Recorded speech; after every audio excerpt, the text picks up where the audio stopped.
지난 5월 15일은 스승의 날이었습니다. 우리 주일학교 또 우리 중고등부 우리 교사분들을 위해서 우리 성도님들 많이 기도해 주시고요. 격려해 주시기 바랍니다. 오늘은 무슨 주일이죠? 가정행복주일이죠. 네, 가정행복주일을 맞아서 우리 성도님들의 가정에 하나님의 은혜와 평강의 축복이 가득 넘치게 되길 주 예수님의 이름으로 축원합니다. 아멘. 하나님께서는 인간을 언어적인 존재로 만드셨습니다. 그래서 인간은 말을 사용하여서 자신의 생각이나 감정을 표현함으로써 하나님과 다른 사람과 관계를 맺으며 살아갑니다. 이렇게 말, 곧 언어는 관계 형성과 의사소통의 가장 중요한 수단입니다. 저는 지금 말을 함으로써 여러분들에게 설교를 하고 있습니다. 또한 우리는 말로써 사람들에게 복음을 전합니다. 이렇게 말은 은혜를 전달하는 수단이 되기도 합니다. 오늘 말씀에서 선한 말을 하여 듣는 자들에게 은혜를 끼치게 하라는 말씀은 바로 말이 은혜를 전달하는 수단으로 사용된다는 것을 확인시켜 줍니다. 오늘 본문은 이 말, 곧 언어에 관하여 다루고 있습니다. 성경에는 이 말에 관한 교훈이 참 많습니다. 특히 요즘 우리가 이 매일 성경 큐티에 잠언 말씀을 많이 묵상하고 있는데요. 이 잠언에는 말에 관한 교훈들이 많이 수록되어 있습니다. 그런데 잠언뿐만 아니라 성경 전체에 걸쳐 직접 또는 간접적으로 이 말에 관한 교훈이 상당히 많다는 것을 우리는 발견하게 됩니다. 이 말에 관한 성경 전체의 핵심적인 교훈을 먼저 몇 가지로 요약해 보도록 하겠습니다. 첫째, 이 말을 한다는 것은 인간의 고유한 특성이기 전에 하나님의 고유한 특성이라는 것입니다. 창세기 1장에서 이 창조의 과정을 소개할 때 9번씩이나 반복적으로 등장하는 표현이 있습니다. 그게 무엇이냐면 하나님께서 이르시되 라는 표현입니다. 곧 하나님께서 언어를 사용하여 말씀을 하셨다라는 것입니다. 이렇게 말이라는 것은 인간이 창조되기 전에 이미 하나님에게서 발견되는 하나님의 인격적인 속성이었습니다.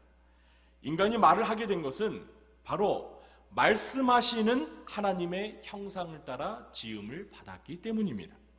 둘째, 이 말은 범죄의 수단으로 사용된 이유로 죄에 오염되어 부패하게 되었습니다. 하나님의 피조물 가운데 인간만이 유일하게 하나님처럼 말을 사용하는 것은 아니었습니다.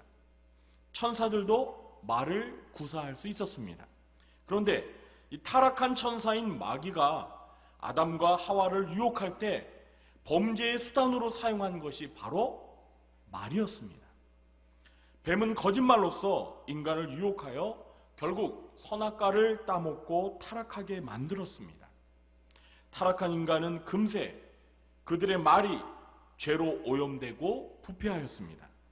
하나님께서 아담과 하와를 신문하실 때 그들은 진실을 말하지 않고 책임을 회피하면서 하나님을 원망하는 듯한 발언을 하기 시작했습니다.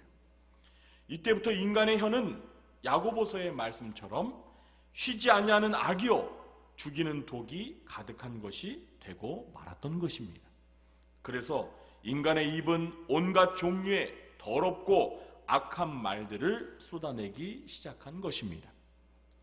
셋째, 이 구원받은 성도의 말은 그 자신과 더불어서 성화되어야 할 중요한 요소입니다.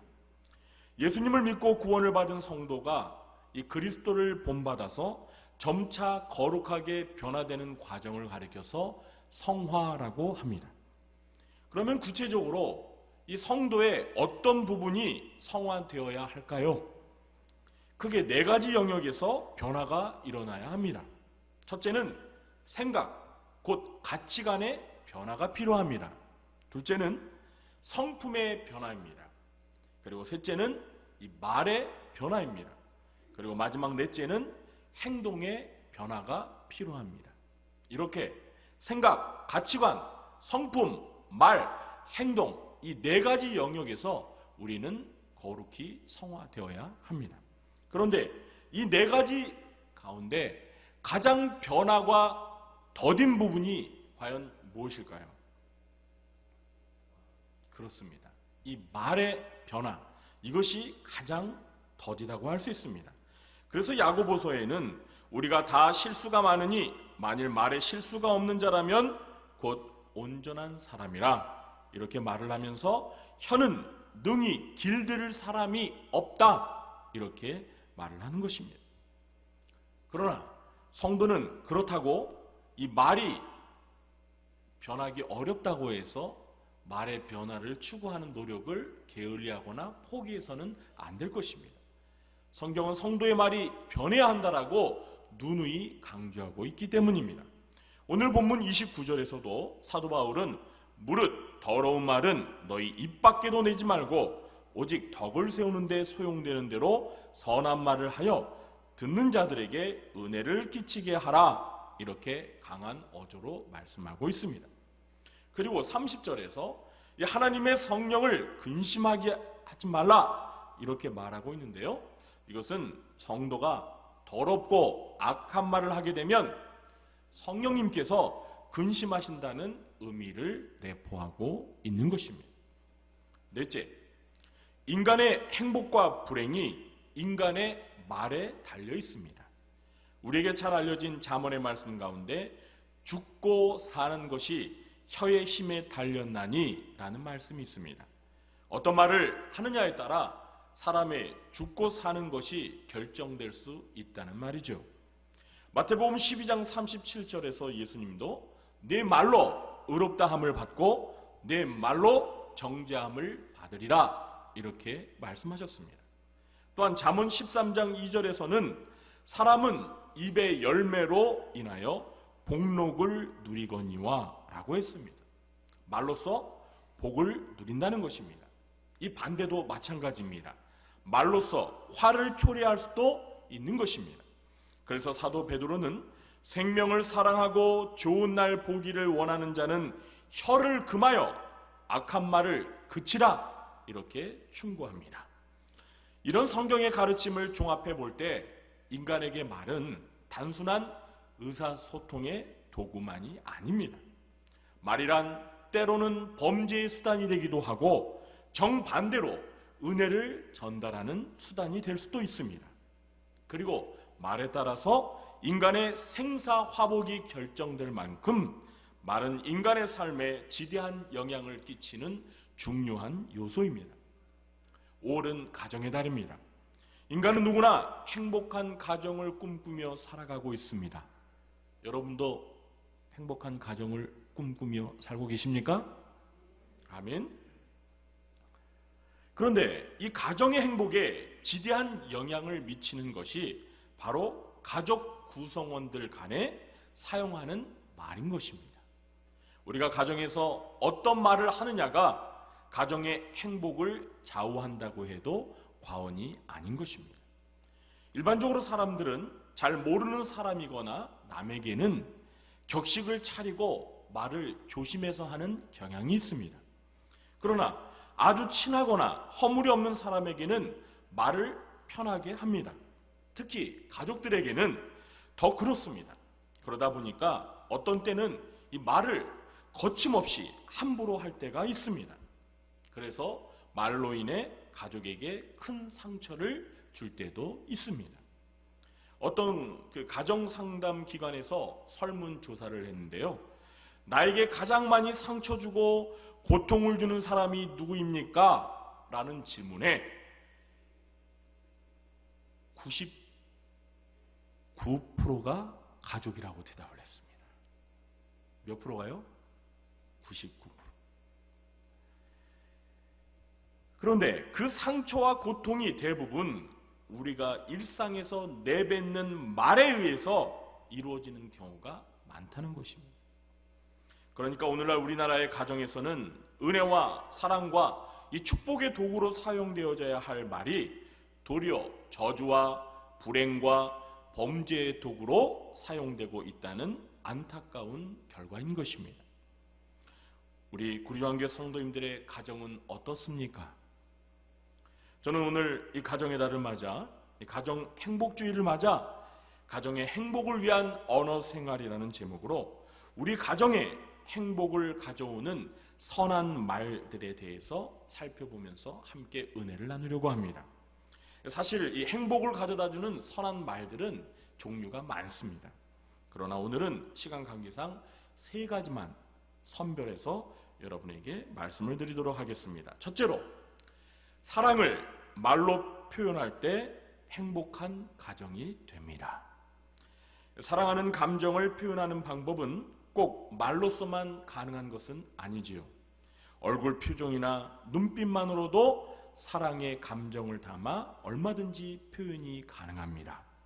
그리고 행동으로서 사랑한다는 것을 보여줄 수도 있습니다. 그러나 가장 쉬우면서도 상대의 마음에 가장 큰 전달 효과가 있는 방법은 역시 말로써 사랑을 표현하는 것입니다. 대부분의 사람은 이 사랑한다는 말을 들음으로써 비로소 상대방이 나를 사랑한다는 것을 확인하고 행복을 느낀다고 합니다. 어떤 분들은 마음으로 사랑하는데 굳이 꼭 말로써 사랑을 표현할 필요가 있나 이렇게 생각하시는 분들이 계십니다. 그렇게 생각하는 분들에게 저는 요단강에서 예수님께서 세례 요한에게 세례를 받고 올라오실 때 벌어진 사건에 관해서 말씀을 나누고 싶습니다. 잘 아시다시피 예수님께서 세례를 받으시고 물에서 올라오실 때 어떤 일이 벌어졌죠? 요단강에 안 가보셔서 모르십니까? 하늘이 갈라지며 성령이 비둘기같이 예수님의 머리 위로 이렇게 내려오셨습니다. 그리고 그것이 전부인가요? 하늘로부터 소리가 들려왔지요. 그 소리의 내용은 무엇이죠? 마가복음 1장 11절에 보니까 너는 내 사랑하는 아들이라 내가 너를 기뻐하노라. 다시 한번, 너는 내 사랑하는 아들이라 내가 너를 기뻐하노라. 이 음성은 지금 누가 누구에게 하는 말이죠? 하늘에 계신 성부 하나님께서 이 땅에 계신 아들 예수님에게 하는 말입니다. 그런데 성자 예수님께서 성부 하나님이 자기 자신을 사랑하는 것을 모르셨을까요? 모르셔서 지금 성부 하나님이 아들 예수님에게 이 말씀을 하신 것입니까? 아닙니다. 성부 하나님께서 이런 말씀을 하지 않으시면 아들이신 예수님께서 아버지께서 자신을 사랑하는 그 마음을 모르실 것 같아서 하나님 아버지가 아들 예수님에게 이 고백을 하는 것입니까? 결코 아닙니다. 성부 하나님과 성자 예수님은 서로 마음을 잘 아십니다. 전자신 하나님께서 왜 모르시겠습니까? 그럼에도 불구하고 사랑을 고백하고 표현하는 이유는 사랑을 말로 표현할 때 서로의 관계가 깊어지고 행복해지기 때문입니다. 사랑의 근본이신 하나님께서 이렇게 사랑하는 아들을 향해 너는 내 사랑하는 아들이라 내가 너를 기뻐하노라 이렇게 표현하셨다면 인간인 저와 여러분은 어떻게 해야 할까요? 어떻게 해야 할까요? 똑같이 표현해야죠. 가정에서 부모님들께서 어린 자녀들에게 먼저 말로써 사랑을 표현하시기 바랍니다. 자녀들의 이름을 부르면서 하나님이 아들 예수님에게 말씀하신 것처럼 너는 내 사랑하는 아들이다. 너는 내 사랑하는 딸이다. 아빠는, 엄마는 네가 내 아들과 딸이라는 게 너무 기쁘고 고맙고 자랑스럽고 행복하단다. 이런 말씀을 실제 해보시기 바랍니다. 사랑하는 성도 여러분, 사랑은 말할 때 시작됩니다. 사랑은 말할 때 표현됩니다. 사랑은 말할 때 나타납니다. 사랑은 말할 때 전해집니다. 사랑은 말할 때 행복해지는 것입니다.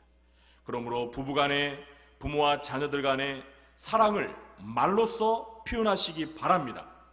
가정에서 사랑이 말로 표현될 때 가족 간의 관계는 더욱 친밀해질 것입니다. 그리고 친밀해지는 만큼 가정의 행복은 더욱 커지게 될 것입니다. 둘째로, 따뜻한 격려의 말이 행복한 가정을 만듭니다. 현대인들은 어릴 때부터 성인이 되기까지 이 학교와 직장에서 치열한 경쟁 속에 살아갑니다.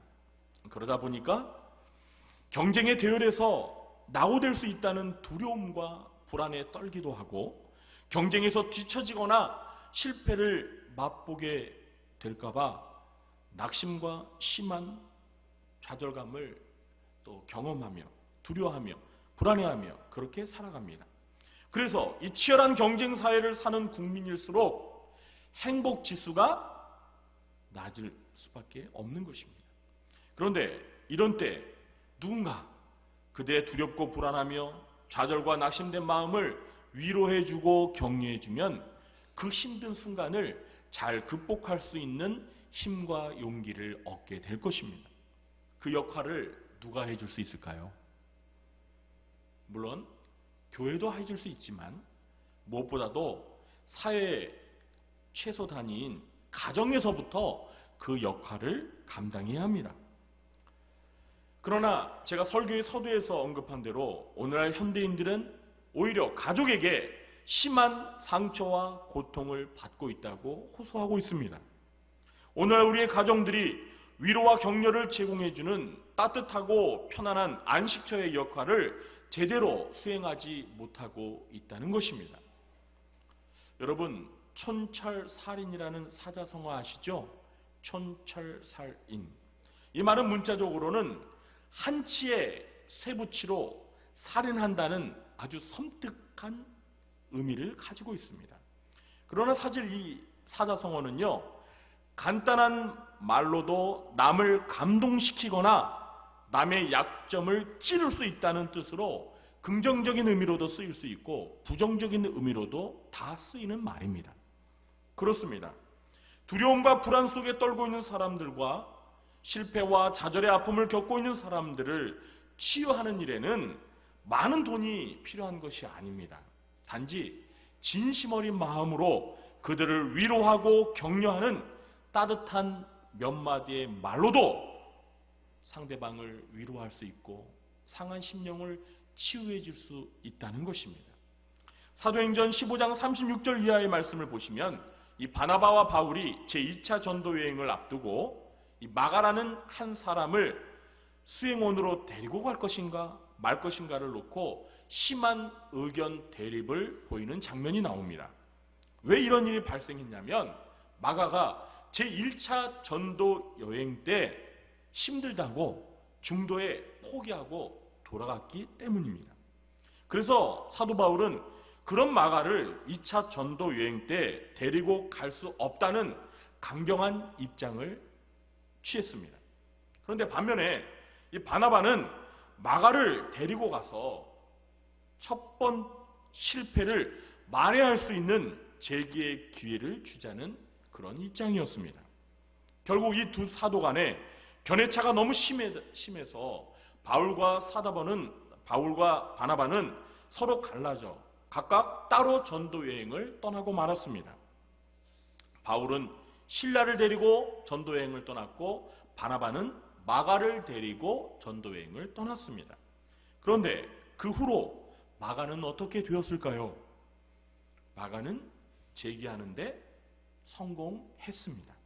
그래서 훗날 마가는 마가복음이라는 복음서를 기록했고 나중에는 사도 바울에게마저 인정받는 사도 바울의 좋은 동역자로 컴백하게 됩니다. 이런 일이 가능했었던 것은 바로 마가의 곁에 바나바와 같은 위로자, 격려자가 있었기 때문입니다.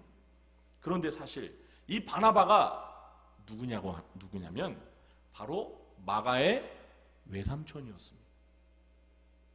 그러니까 마가는 바나바의 조카였던 것입니다. 바나바는 가족인 이 조카 마가에 대하여 남이었던 바울보다는 좀 더 깊은 애정과 관심을 갖고 위로하고 격려할 수 있는 위치에 있었던 것입니다. 물론 바나바는 여러분 잘 아시듯이 그 이름의 뜻처럼 위로의 아들이라는 그 별명처럼 다른 사람을 잘 위로해주고 격려해주는 남다른 훌륭한 성품과 은사를 지니고 있었기 때문에 그러한 사실이 또 이와 같은 일을 가능하게 했었던 이유가 될 수도 있을 것입니다. 이렇게 우리 가정의 구성원들이 서로 지치고 힘들고 낙심됐을 때 곁에서 바나바처럼 진심 어린 위로와 격려를 해줄 수 있다면 우리는 마가처럼 힘과 용기를 얻고 재기할 수 있는 것입니다.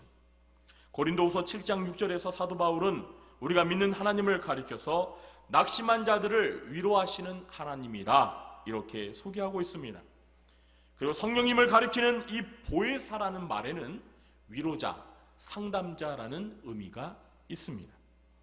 우리의 가정 안에 낙심한 자들을 위로하시는 하나님의 은혜가 충만하게 되기를 예수님의 이름으로 축원합니다. 그래서 우리 모두 보혜사 성령님처럼 또 위로의 아들이라는 별명을 가진 바나바처럼 이 낙심한 가족들을 위로하고 격려할 수 있게 되기를 예수님의 이름으로 축원합니다. 그렇게 될 때 우리의 가정은 근심을 벗어나서 편안한 쉼과 안식을 제공하는 안식처와 같은 행복한 가정이 될 줄로 믿습니다. 셋째로, 감사하는 말이 가정을 행복하게 만듭니다. 어떤 말이 가정을 행복하게 만든다고요? 감사하는 말. 자, 유대인의 격언 중에는 이 감사합니다라는 말이 자녀들의 혀에 붙기 전까지는 어린 자녀들에게 아무 말도 가르치지 말라 이러한 격언이 있습니다. 우리가 가정에서 아주 어릴 때부터 익혀야 할 이 축복의 언어가 바로 감사의 말입니다. 불행한 사람들의 입에는 늘 불평과 원망이 끊이지를 않고요. 행복한 사람들의 입에는 늘 감사가 떠나지 않습니다. 그래서 감사가 행복해지는 연습이라면 불평은 불행해지는 연습이다 이런 말이 있습니다. 저와 여러분의 가정에는 불평과 감사의 말 중에 어떤 말이 더 많이 사용되고 있습니까? 우리의 입술과 가정에서 불평과 원망의 말이 영원히 사라지도록 하시기 바랍니다. 그 대신에 우리의 입술에서 우리의 가정에서 감사의 말이 일상의 언어가 되시기를 예수님의 이름으로 축원합니다. 제가 너무나 좋아하는 설교의 황태자 스펄전 목사님은 감사의 말이 갖는 위력에 대해서 다음과 같이 말했습니다.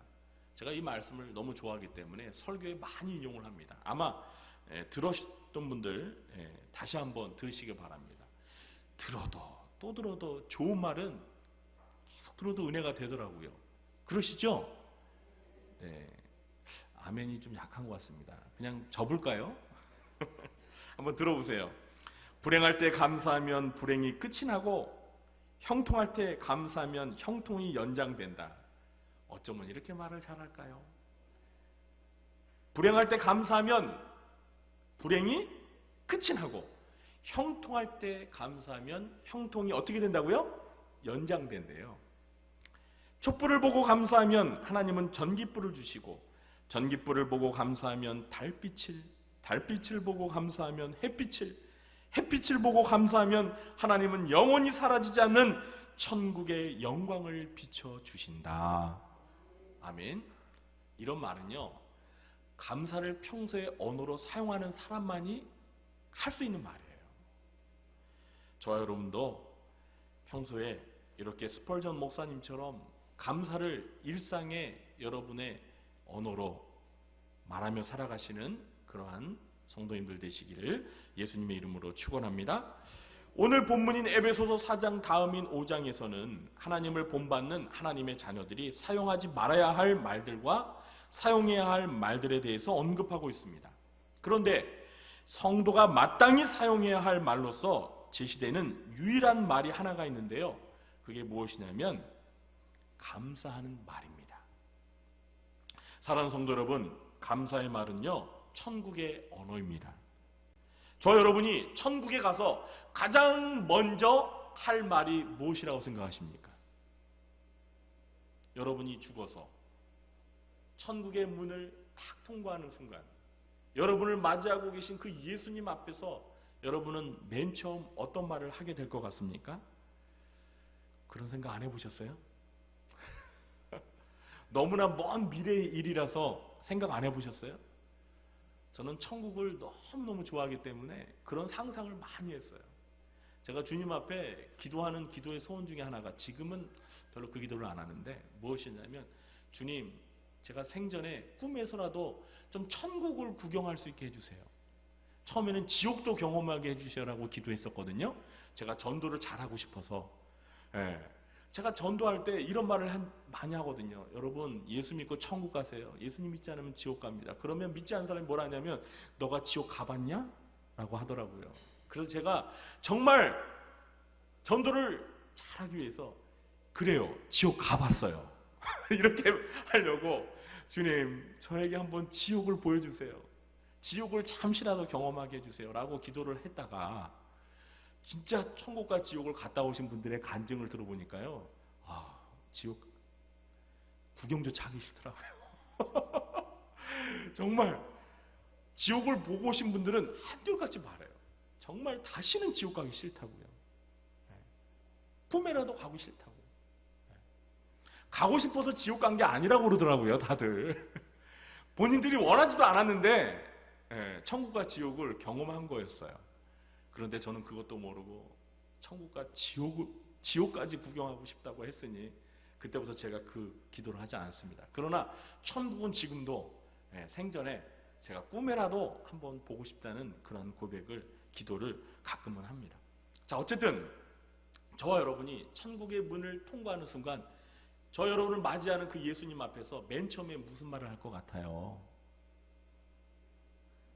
안녕하세요. 그동안 편하셨습니까? 이렇게. 저는 그럴 것 같아요. 우리 지금 권사님 말씀하셨는데 바로 그래요. 감사합니다, 주님. 이 말이 여러분이 하고 싶어서가 아니라 자동적으로 나올 거라고 믿습니다. 그렇지 않겠습니까? 그렇습니다. 우리가 천국에서 사는 동안 하나님 앞에, 예수님 앞에 부를 수 있는 찬송의 내용도 감사해요. 감사해요. 감사의 찬양이 천국의 찬송입니다. 천국 찬송의 주제인 것입니다. 그러므로 바로 감사는 천국의 언어인 것입니다. 우리 가정에서 감사의 말이 넘쳐나면 우리의 가정은 천국 같은 가정으로 변화될 줄로 믿으시기 바랍니다. 그러나 반대로 우리의 가정에 불평과 원망이 가득하면 우리의 가정은 어느새 지옥으로 변하게 될 것입니다. 여러분의 가정은 천국 같은 가정이십니까? 아니면 지옥 같은 가정이십니까? 우리 구리정교회 성도님들의 입술과 가정에 감사의 말이 일상의 언어가 되시기를 예수님의 이름으로 축원합니다. 그래서 감사하는 마음과 가정에 천국의 기쁨과 즐거움과 행복이 가득 넘쳐나게 되기를 다시 한번 예수님의 이름으로 축원합니다. 이제 말씀을 맺겠습니다. 5월 가정의 달을 맞아 이 가정의 행복을 위한 선한 말들에 대해서 말씀을 나누었습니다. 오늘 말씀드린 이 사랑의 말, 격려의 말, 감사의 말들이 5월 한 달 동안, 아니 5월 한 달뿐만 아니라 앞으로 평생 동안 우리 가정의 일상의 언어가 되시기를 바랍니다. 그래서 우리의 가정이 행복한 가정이 되어서 천국 같은 가정으로 변화되기를 주 예수님의 이름으로 축원합니다. 기도하겠습니다. 하나님 아버지, 5월 가정의 달, 또 오늘 가정의 행복주의를 맞이하여서 우리의 가정들이 어떻게 행복한 가정이 될 수 있는가, 우리의 가정에 행복을 가져다주는 언어에 대해서 살펴보았습니다. 하나님, 우리의 말을, 우리의 언어를 정결케 해 주시옵소서. 우리의 언어 가운데 더럽고 추악한 말들은 사라지게 해 주시옵소서.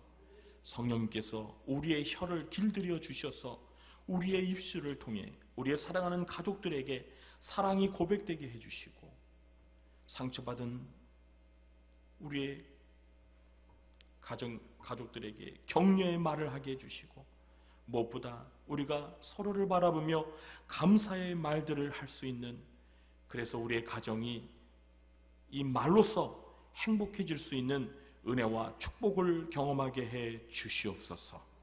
예수님의 이름으로 기도하옵나이다. 아멘. 모두 자리